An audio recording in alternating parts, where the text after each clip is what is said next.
Another grandson graduated from high school this past weekend, and we were there for the festivities. From the hamburgers, hot dogs, and bratwurst, through the memories recollected with laughter and tears on the front porch long after the ceremonies ended. I never tire of these rituals. Like the pickle, relish, and mustard on the bratwurst, like life itself, they're bittersweet.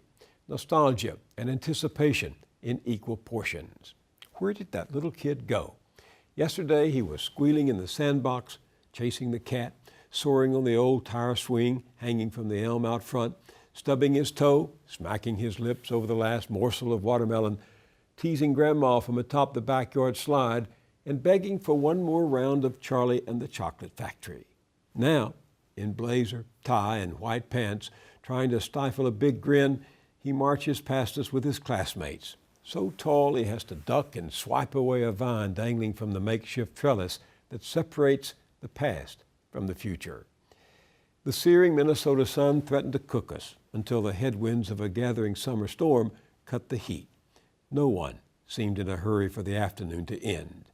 But it was a relief when the commencement speaker, eloquent defender of the liberal arts, proved to be both wise and mercifully brief. The crowd laughed when he asked, "Have you ever found yourself saying, that speech would probably have been perfect if it had been longer?"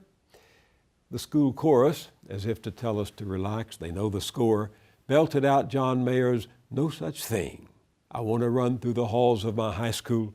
I want to scream at the top of my lungs. I just found out there's no such thing as the real world. Just a lie you've got to rise above.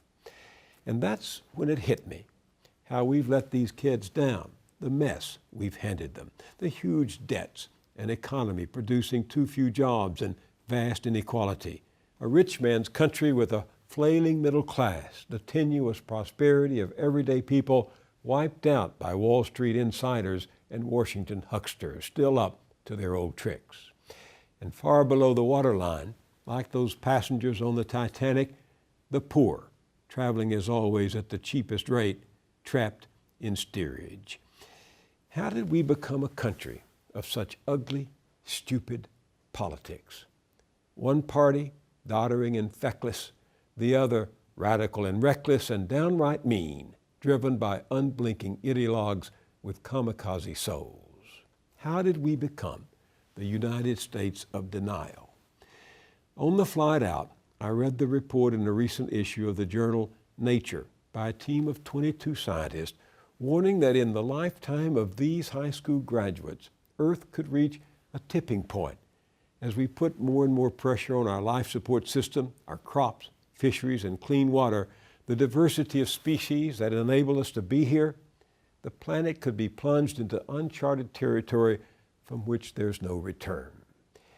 These scientists are parents and grandparents too, and they reject despair.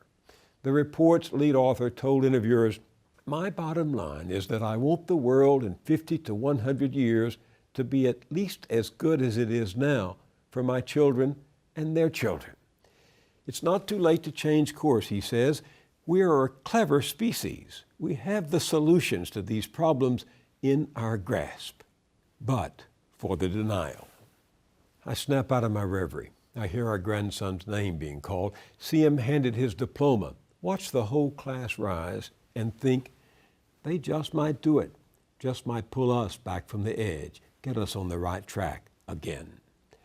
The musicians strike up the recessional, and here they come to applause and cheers and tears, once more through the trellis and on beyond.